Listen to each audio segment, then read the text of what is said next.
nice weather here in Danville, a little chilly, but I cannot complain.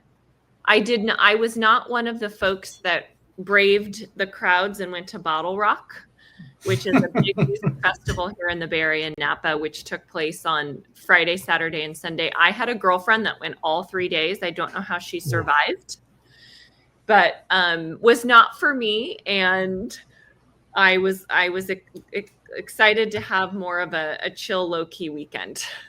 Yes, I would love that. So today we are going to talk about supplier data. And this is something Dr. Elouise and I have been kind of talking about on and off in between shows. And we figured we have enough to talk about that we should probably dedicate an episode to it. Data accuracy and data quality is something that's top of mind for both of us, and I think for a lot of organizations. Smart leadership teams prioritize data accuracy as it drives, all business outcomes and decisions. But in particular, I think it's important that we talk a little bit about supplier data and all of the procure tech that has been built around the supplier data space. So I think, Dr. Elouise, let's just maybe start with kind of explaining what is supplier data and why it matters to kind of level set. And I'll start with kind of how I look at it in the mind of Sarah Scudder.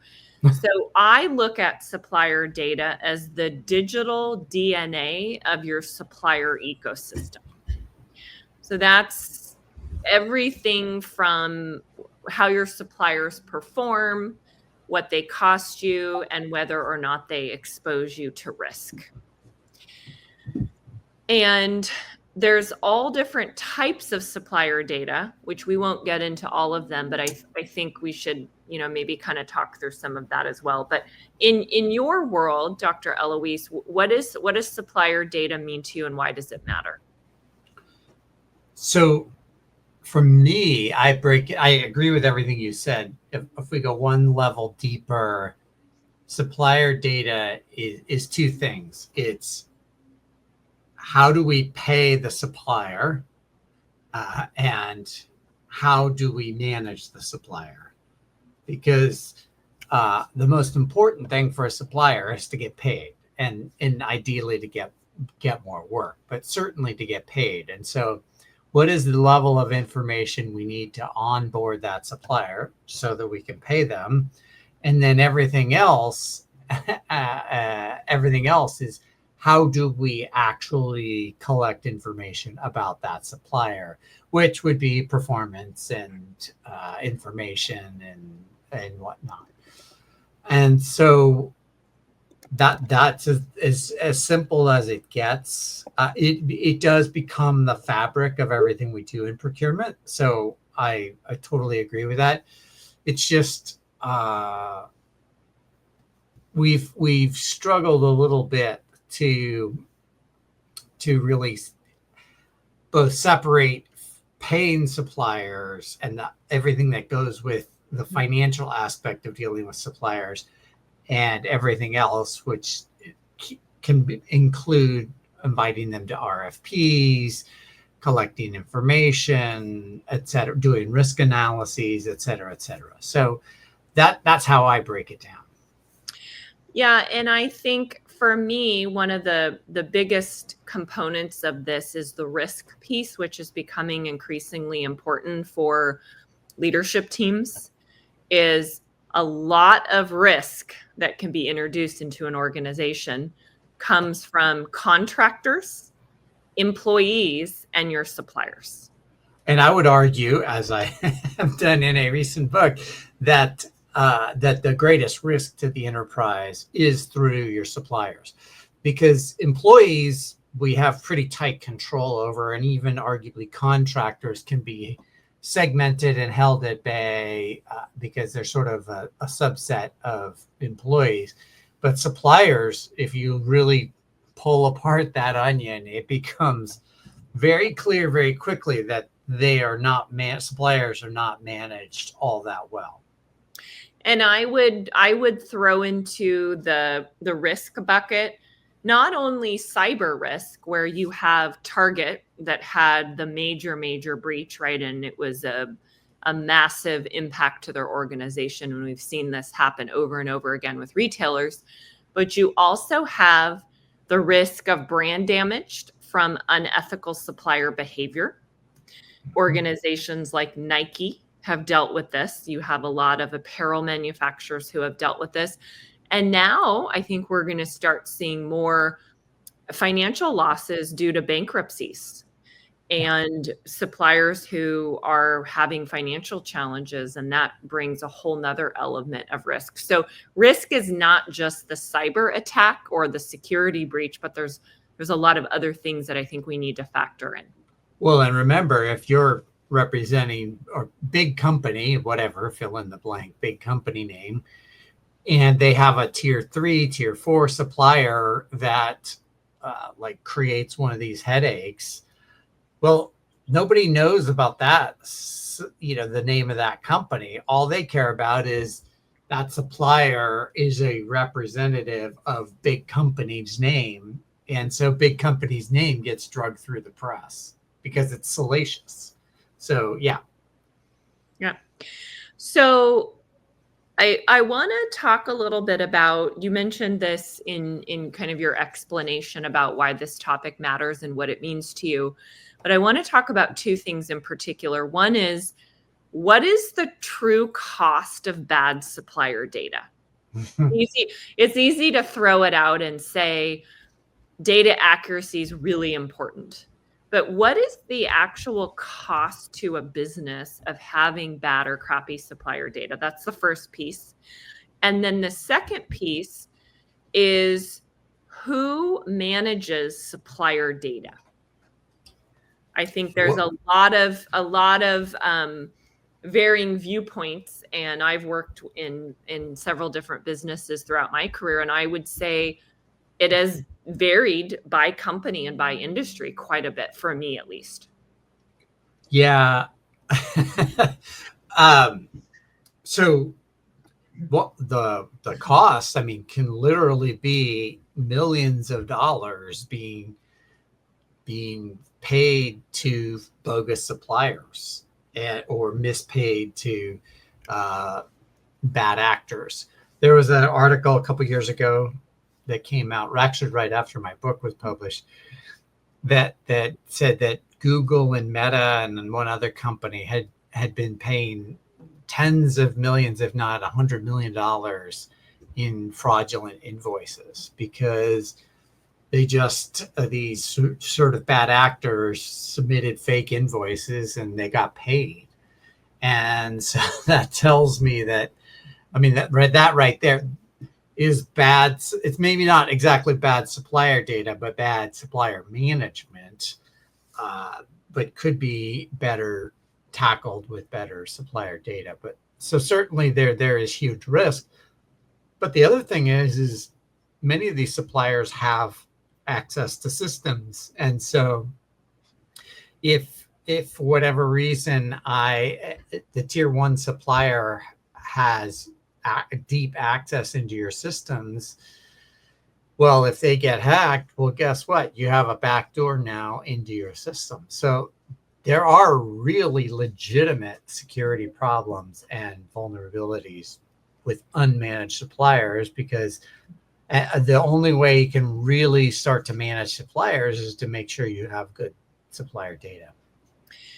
Where my mind goes with this as well is the whole world of rebates, which I think is becoming more important now that companies are struggling financially, and they're really kind of focused on, getting as much as they can. There's not as much waste and excess going on now. And I think about, if you have crappy or bad supplier data and you're not managing your payment part of the business accurately, you could be missing out on hundreds of thousands of dollars or millions of dollars by not capturing discounts appropriately, which I think We're going to see rebate companies, so organizations that have software that help you track getting money that you are owed. I think we're going to see those continue to do well in Yeah, an economy like this. no doubt, because historically, especially at these large enterprise, rebates are just, it's like black magic trying to get the answer. And oftentimes the big company asks a supplier for how much do you owe us, which just drives me nuts. And I get that it's complicated, but part of our job in procurement is to decomplicate that and make it very tangible so we can collect that revenue. Yeah. And then the other thing that I think about is fines.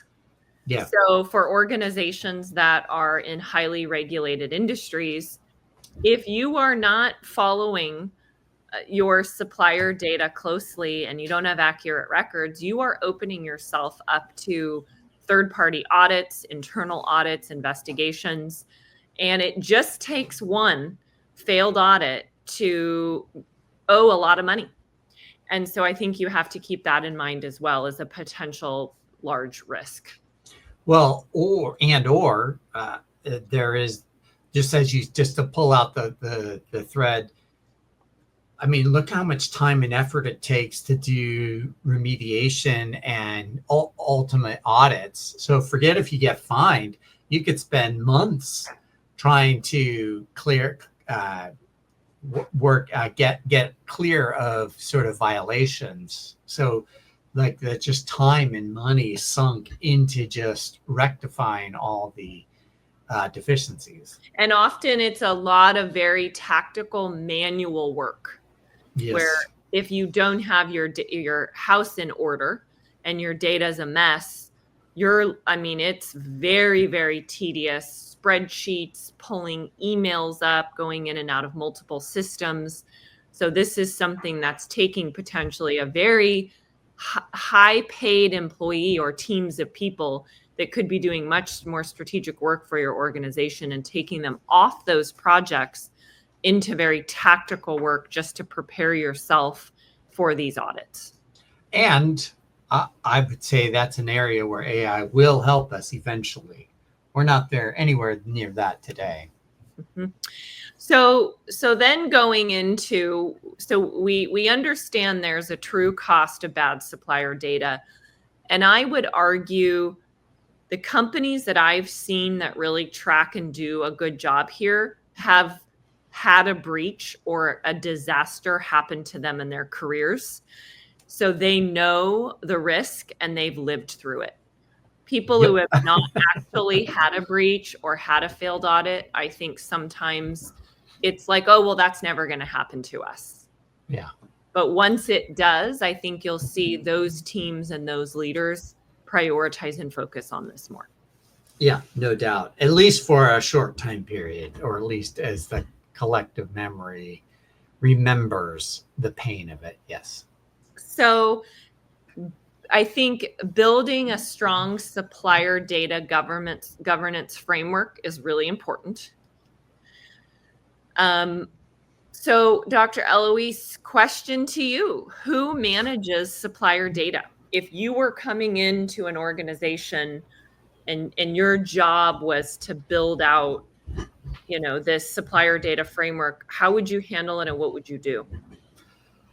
Well, first, obviously, you have to audit where it is. Oftentimes, there's a disconnect or a duplication because the supplier information to pay them sits in the ERP finance system where money gets dispersed. And then oftentimes there is some mechanism to manage supplier data over and above that, and it can be separate systems, often is, with all this all over the place. I want procurement to own that. And I want procurement to have the supplier golden record and to push out the data, which would include the financial piece, and to sort of centralize that within procurement. Because ultimately, all the data that we need on the supplier we need to it needs to be updated. And the problem with finance systems, or even some master data management systems, is that we we assume that it's submitted once and never changes. And yes, you don't want to change your banking information every week, but on the other hand, like, there's so much information, that especially qualitative information, that's constantly changing around risk, ESG, performance, and so forth. We need to be able to pull this in. And so I want both operationally, I want procurement to own that. And I want technically procurement to own that. And then once we get the data that's hopefully shared in a more, shall we say, convenient mechanism from the supplier, then we should be able to push that into any payment system. And then we have a single source of record, or source of truth for the suppliers. So now that I work in IT and my world is working with IT leaders, where does IT fit into all of this? I don't think they do any more. Look, let me say it a different way. In Salesforce or HubSpot or whatever CRM you use, all the customer data is in there. So IT gets that big monolithic system deployed and sort of the governance set up, and then marketing and sales can run their play. HR is the same thing. You have Workday or whatever else, PeopleSoft, I don't even know if that exists anymore. And so becomes the central place for all your employee information. So we collect it there, IT sets it up, but on an ongoing basis, the HR team keeps it updated. Why would we not have the same thing for supplier data? It makes no sense to me. So I need IT to help get that system set up and make all the connections. But after that, they don't need to be any more involved than they do with sales or HR. Which then brings in the factor of risk and compliance, which is very important to IT, especially when we're looking at your technology ecosystem. So where do we fit in the whole risk and compliance when we're looking at scoring models, right, for supplier data, which is often based on things like finances, geopolitical, reputational data, kind of more real-time risk monitoring? Well, remember, all of that stuff, that's just collecting data, and sort of, this is why I have issues with the risk tools, is because they're just visualizing the risk data we have. And that might be fine, or that might be a good starting point, but just because you're visualizing the data you have doesn't mean that's the data you need. And showing dashboards and having alerts is not risk management. That is risk theater. And that's not to integrate anything, but any of those solutions. It's just to point out that if nothing more, is just the starting point. And so we have to think about risk management much more broadly, because, okay, so we put all this effort into risk mitigation when we onboard the supplier, but what happens on a daily, weekly, monthly basis, or year after year? Are we really tracking that supplier? For our tier one suppliers, hopefully, probably, but our tier two, probably less managed. But our tier three and end tier beyond that, we're not looking at those. If you have 50,000 suppliers, I guarantee you no enterprise has that many people that could be managing that. So this gets to my whole thing of, this is largely unmanaged, and I want to see I want to see more comprehensive risk management versus just deploying a tool. Which then I think brings in the whole AI discussion, which I think one of the lowest hanging fruit opportunities for procurement organizations, let's say We go back to your model that procurement is kind of the owner of our supplier data. I think using AI to enrich, classify, and dedupe data and provide predictive insights and do more near real-time monitoring, I think is a really powerful use case for AI. And I think we're going to start seeing more adoption of that sooner rather than later. Right. And I would envision an army of agents doing all of that and more. And just constantly keeping on top of your top, let's call it 1,000 suppliers. Like imagine an army of agents managing all of that. And then you have another set of agents that are actually helping you to really break and think through where there's gaps in your, or sort of security gaps. And I use security broadly in your supply base or reputational risks and whatnot. So yeah, I completely am on board with this idea.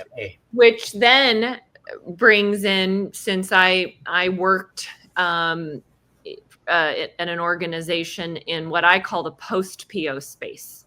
So specific in direct materials where after a purchase order is issued, managing all the changes and things that happen to a purchase order once it's been issued, brings up the whole idea of supplier portals.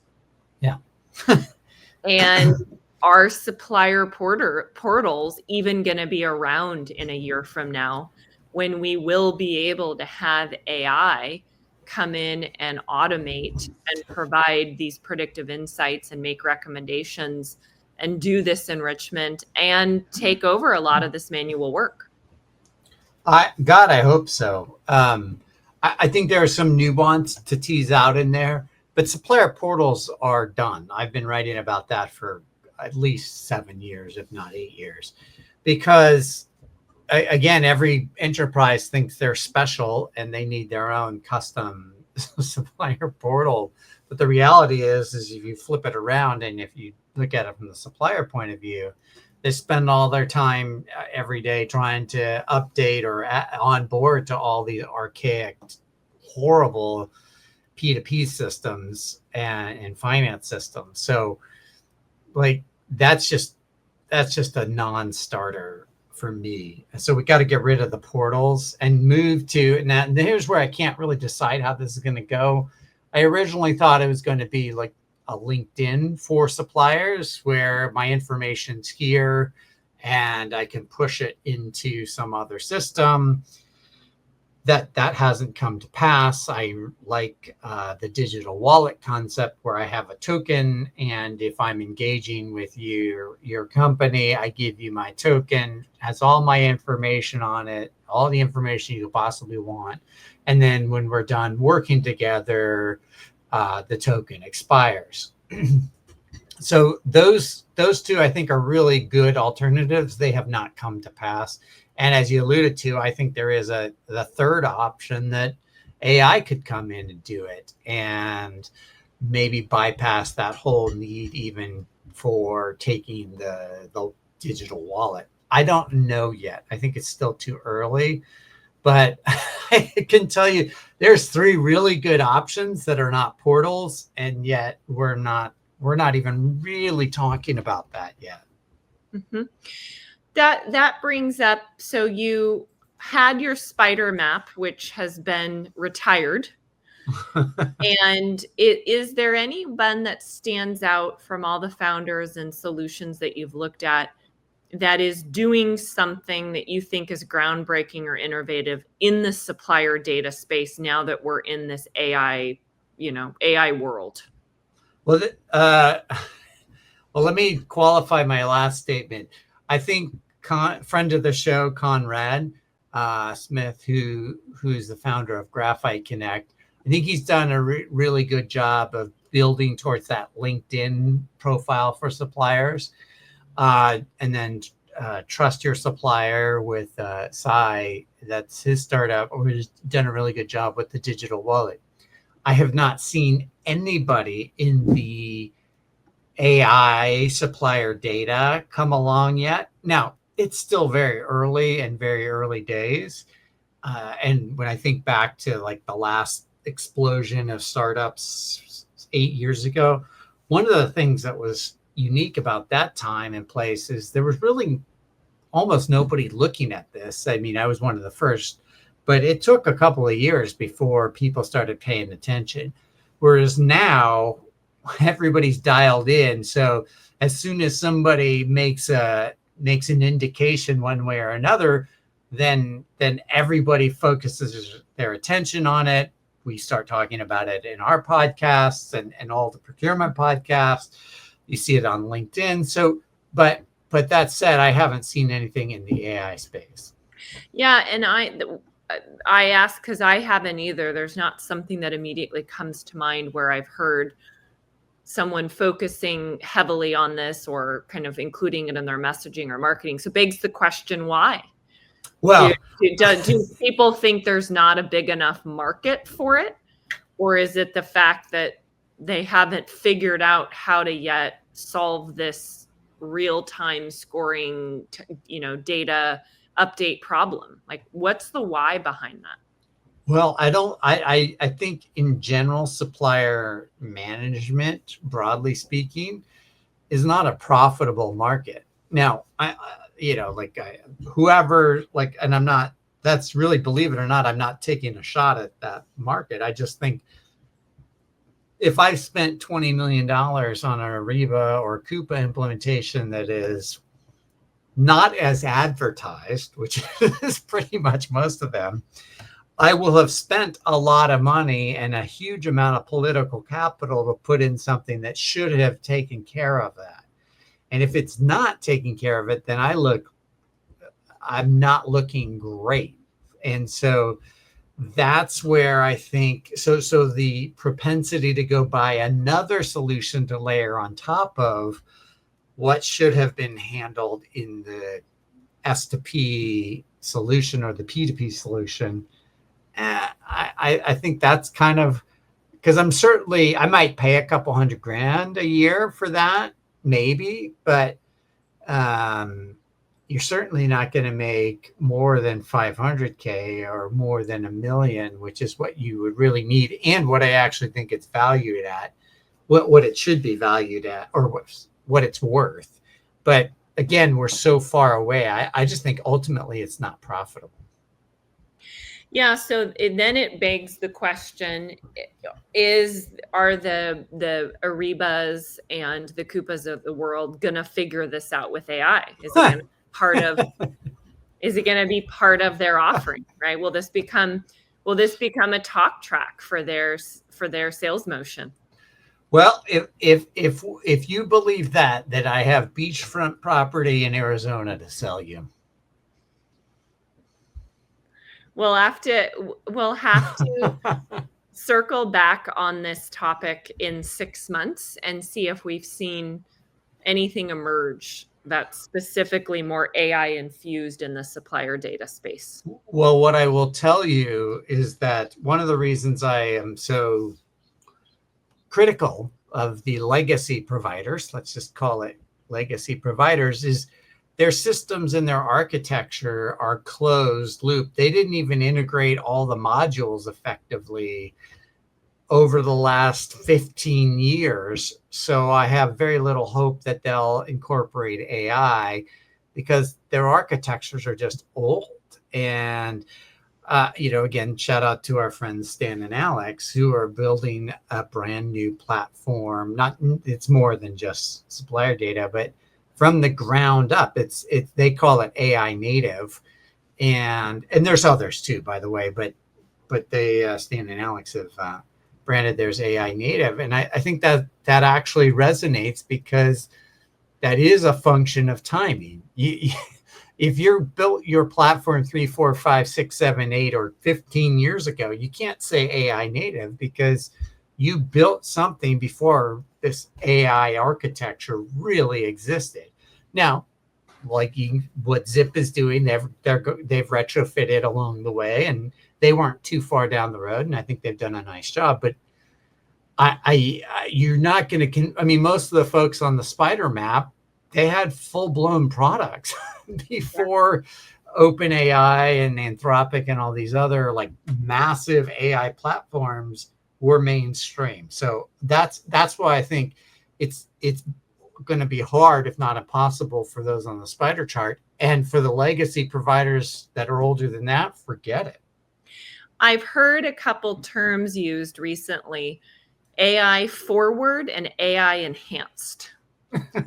And I think those are companies trying to be creative to say, we were built on a legacy platform, but we are making enhancements to our software to try to accommodate and incorporate AI more, versus what you just said, which is AI native, which is being built from AI from the ground up. So there's some creative messaging coming out around more legacy systems and how they're talking about AI.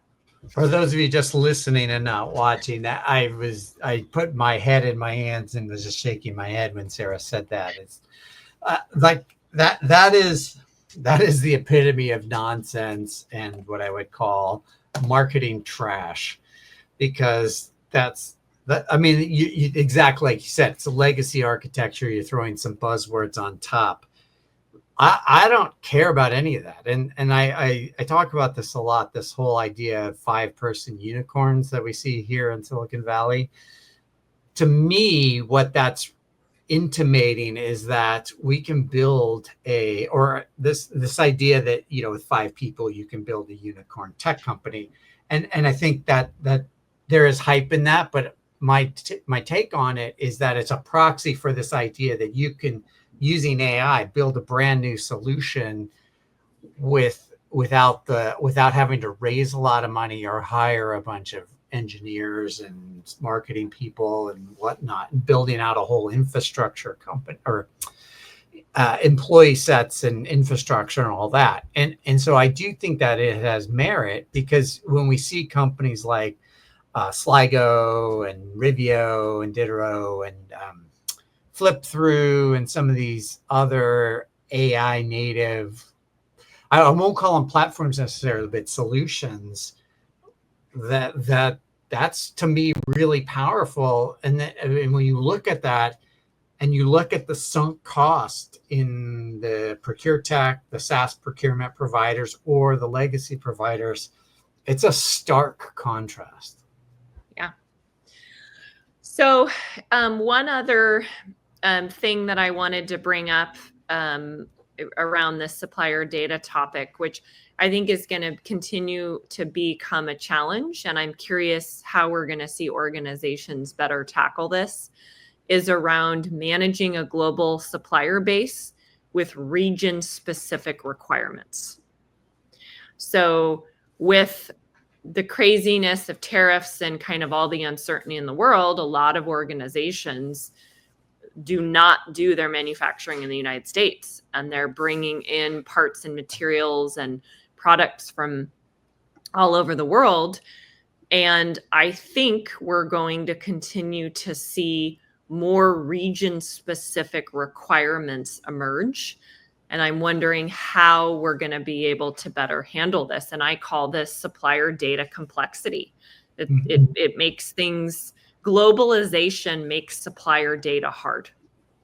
Undoubtedly. And I believe the term is postponement, but I could be wrong on that. And that's where you don't necessarily print the labels on the package. Here's some like the labels on a pharmaceutical product.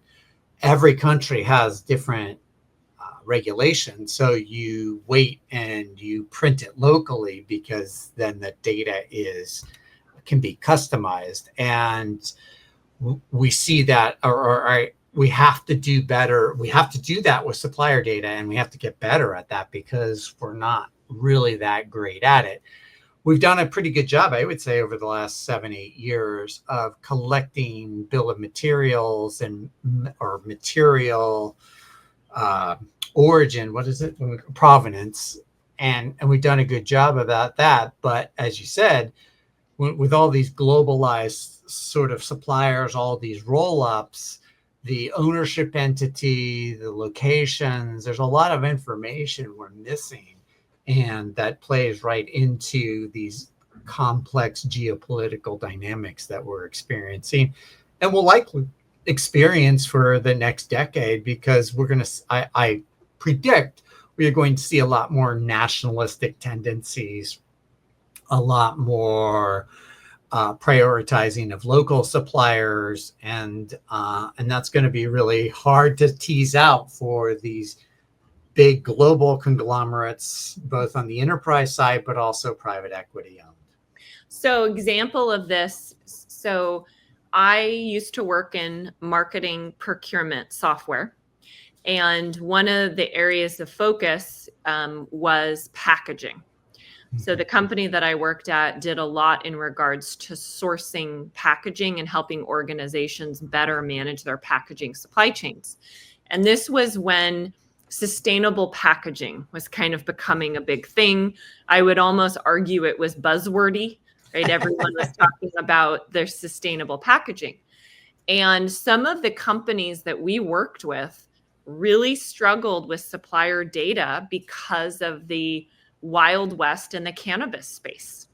Yeah. So this is when cannabis became a thing and people were selling edibles and gummies. And one of the challenges was there was no centralization and no standardization, even in the US. Yeah. So you had people who were manufacturing something in California needing to ship it to New York, but the rules and regulations in New York were different than the manufacturing location in California. And because our clients did not have good supplier data, it was a complete disaster train wreck trying to get all the packaging and labeling done based on the end distribution point. So that was something that I lived through working with many clients that were in the cannabis space. Yeah. Well, further complicating it, it's a largely cash business. So. Yes, we have the whole issue of banks wouldn't work with them. Right. So you're literally stockpiling money in your basement or your shoebox in your sock drawer.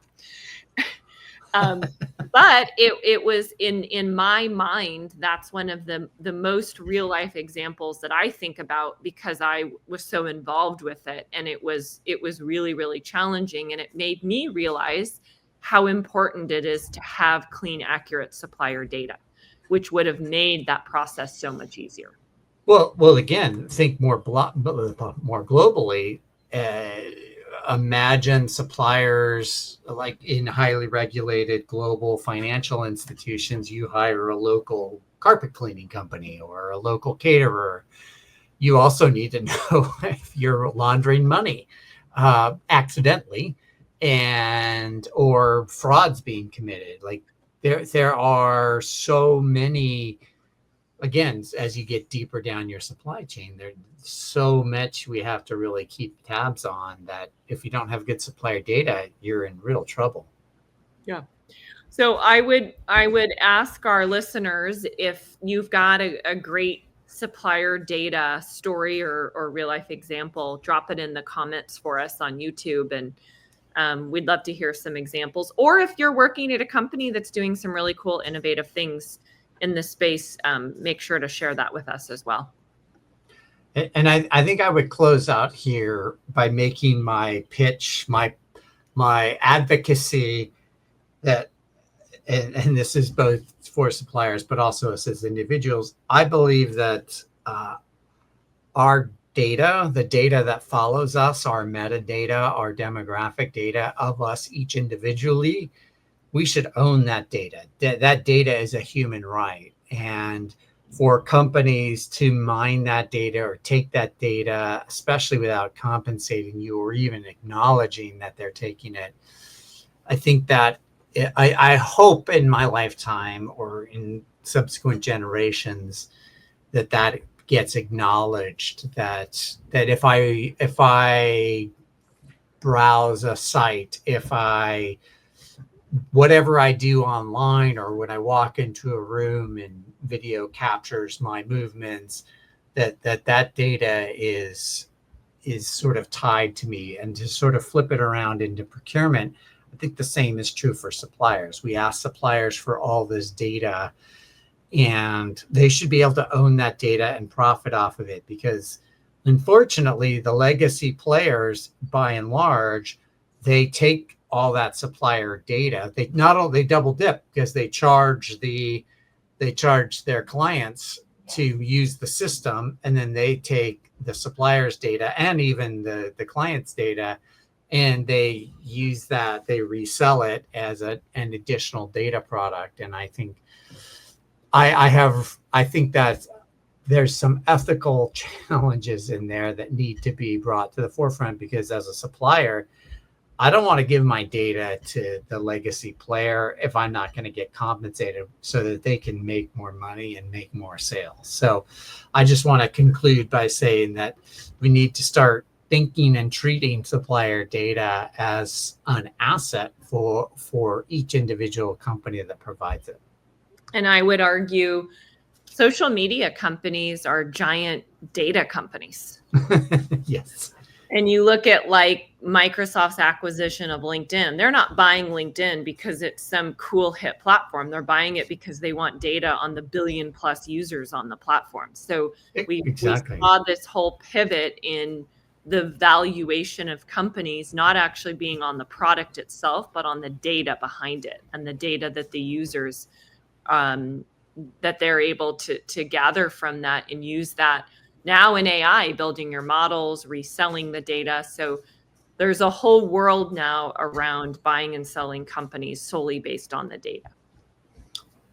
Exactly. What well said. And yeah, and then and if LinkedIn could just like change its underlying platform to be more AI native, we'd all be a lot happier, because it's turned into a less than, it hasn't become what it was once. Alrighty, I think that's a wrap for this week.